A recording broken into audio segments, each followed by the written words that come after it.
Hello and welcome to the Insane Knitter's first YouTube video demonstration. I'm going to be demonstrating a very simple 6-stitch left twisting cable. This is for beginners who haven't done cabling yet. A couple of things you're going to need and things that'll make life easier are a cable needle. You need this.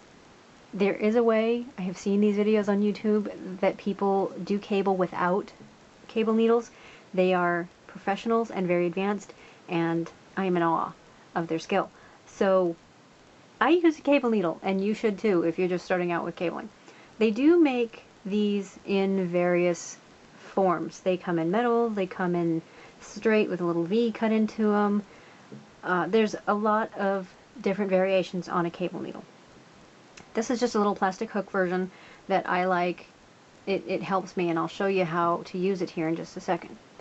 I also use a row counter because a lot of these patterns, like cable knits, use the rows and then they change. So you need to knit and purl your way up to the twisting row, which is what I'm going to do, which is what I've done here and what I'm going to show you. And the row counter helps immensely keeping track of what row you're on, because I always forget, and I'm really bad at counting the rows. I know there's ways to do it, and you can watch videos on YouTube that will show you how to count your rows. I make life easier and just use a row counter. As long as you remember to hit it at the end of each row. That's important. I also use, for cables and patterns that make me switch my stitches in the middle of a row, stitch markers. These little babies will help you keep track of where to change your stitches in the row. Again, it's not a problem if you're just knitting one row and then purling back or something like that, but when you change stitches in the middle of your row, it can get a little weird, so the stitch markers really help with that. And again, they come in various different methods. They come, the split rings, and these are just regular ring stitch markers, and they fit over your needle. So my row counter tells me that I've just finished row 4 on my pattern. This pattern is very simple. It comes from knittingfordummies.com. I will link it in the info section for you to look at. That's a valuable resource. I love that site. So this is their pattern, and I'm following it. And again, my row counter tells me that I just finished row 4. So we're on what's called the turning row, and the turning row will twist the stitches that you just did. So row 1 was purl 4, knit 6, purl 4, and then the row 2, which was on the other side, was the opposite. It was knit 4, purl 6, knit 4. We did that for 4 rows. So there we are. 1, 2, 3, 4. Now again, you can count your stitches. There's 1 row, 2 rows, 3 rows, and 4 rows. So now we're on row 5. The row counter will save your life. Buy one. They're worth every penny. So here we are on the turning row. Now it says purl 4. Okay, so we're going to purl 4. I've got my yarn here ready for purling. I'm going to purl stitch. I'm a continental knitter. I knit with the working yarn in my right hand. And this method works for everybody. This pattern, I mean. It's not a problem. And I twisted my knitting earlier, so I'm just going to untwist that. Don't pay attention to what that is. It's just me fixing my screw up, okay? That's what that is. Because this isn't the first time I've shot this video. Trust me. I've kind of messed it up a couple of times, and the animals who live in my house have helped me immensely with the video. So I had to start over more than once. Okay, so I've reached my stitch counter. Or there it is, my stitch marker. I've reached that right there. So that tells me it's time to switch the yarn. As that was my purling. Time to switch the yarn. So we're going to go to knit stitch now. Or are we? Let's see. So we move the stitch marker over, and the next step in the pattern says SL3 STS, which is pattern speak for slip 3 stitches to CN, to cable needle, and hold in front from the left hand needle. So let's follow the pattern. Okay, we've got slip 3 stitches. Now this is where I like the hook thing, because you can just grab the 3 stitches, 1, 2, 3, just like that. See, I'm coming in the back. There's 1 stitch. There's 2 stitches. and there's 3 stitches. I've just gotten 3 of those on my cable now. So I'm slipping those off the left hand needle onto my cable needle. Now this is where it talks about holding the yarn in front of your needle. Now you hold the yarn in front, you get a left twisting stitch. You hold the yarn in the back, you get a right twisting cable, and that's fine. It's your preference, it's your pattern, whatever you want to do. But this pattern says to hold the yarn in the front. So we're going to hold the yarn in the front there. And now you're asking, well, how am I supposed to hold it if I only have 2 hands? Well, you just kind of let it hold itself right there, just like that. So here's our working yarn. It's still in the back of that, because we're still knitting, so it's back here still. Now you've just got those stitches there, and it says hold it in the front, and then you knit the last 3. See, we've got 3 knit stitches left, so you knit those from your needle, from your left hand needle onto the right, just like you've knitted, just like regular. So there you go, you're knitting those. Now, see, you've reached your stitch marker. So, but you still got these 3 stitches down here. And the pattern says after you knit from the left hand needle, knit 3 from the cable needle. Now there's a few different ways you can do this. Some people just slip the end of their work to the cable needle and knit off that, or they put these stitches back on the left hand needle, which you can do. I don't do it because, as you can see, it's kind of a pain in the butt, but you can slip these stitches back on the needle and knit them off that. But I prefer to just let that, hold that back, and I prefer to knit right off the cable needle, just because it's easier for me. So there's 1, there's 2, and there's 3. And your stitches are off the cable needle. You put that aside. There you go. And then move your stitch marker over, and the pattern says to purl 4. So there we go. We're purling 4 here.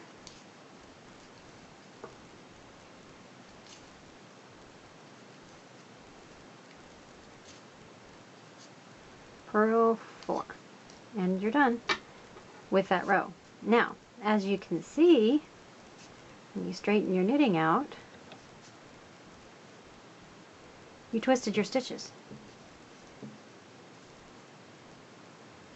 So, you've made your first cable. And it goes to the left.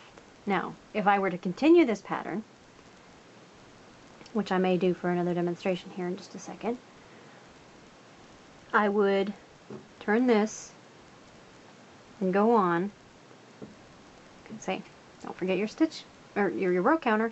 We just did row 5, so now you're on row 6. And the pattern says, for row 6, you just knit 4, purl 6, knit 4, same as the second row.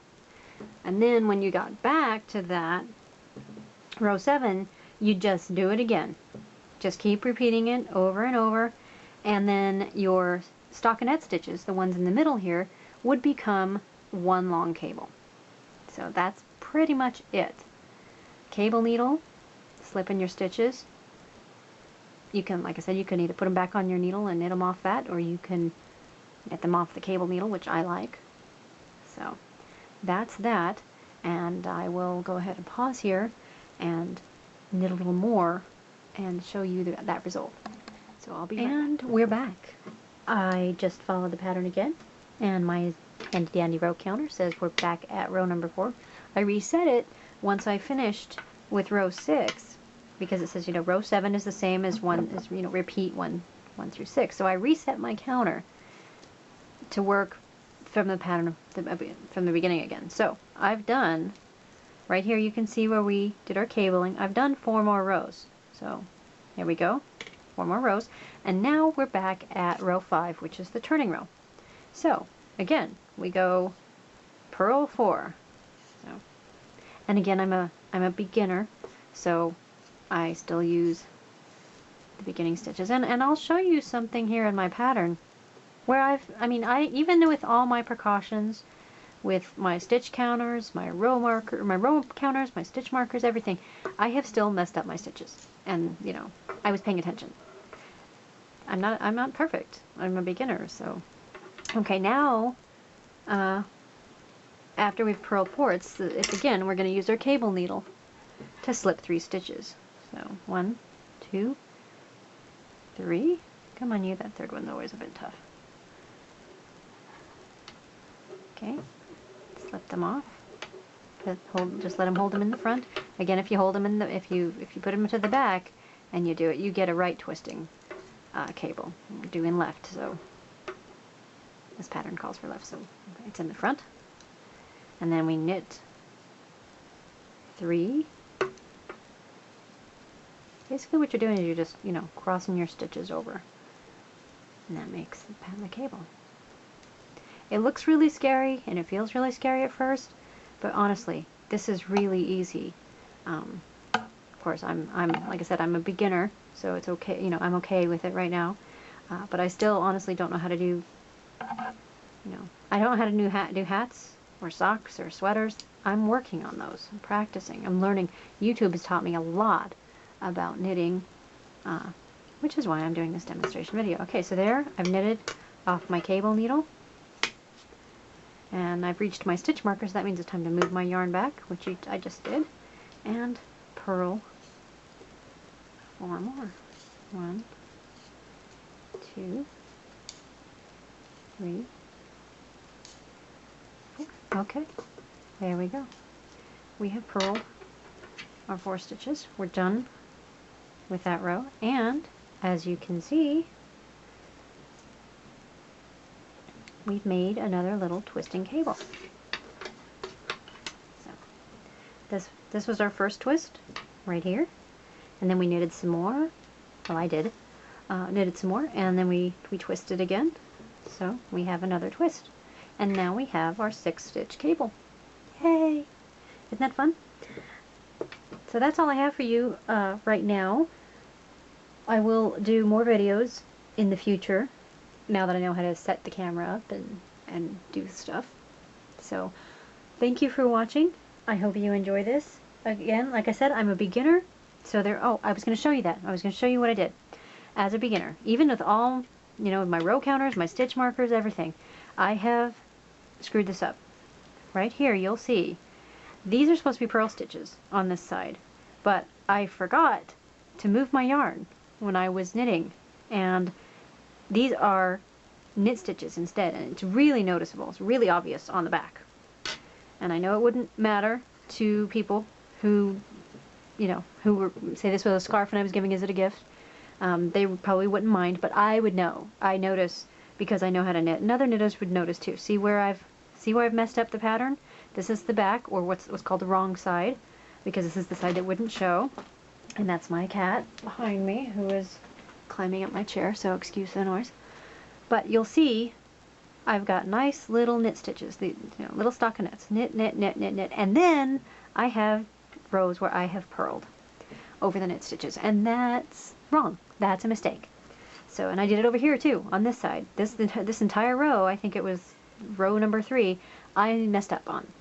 Because, again, I'm a beginner, I'm not perfect. I could have gone back and picked these out, or, you know, redone the stitches, redone the rows, but I didn't. I just left them. Because, hey, I learned from my mistakes. It's a lesson for you too. So there you go. I messed up my pattern. I didn't mess up the cabling, which was the whole point of the exercise. There's the cable knit there. But I did mess it up, and now you can see on this side, and on this side too, where I've messed up the stitches. So, and as you can tell, my cat is wanting attention, so I should probably go now. I will do another video at some point, and thank you for watching. Again, have a good night.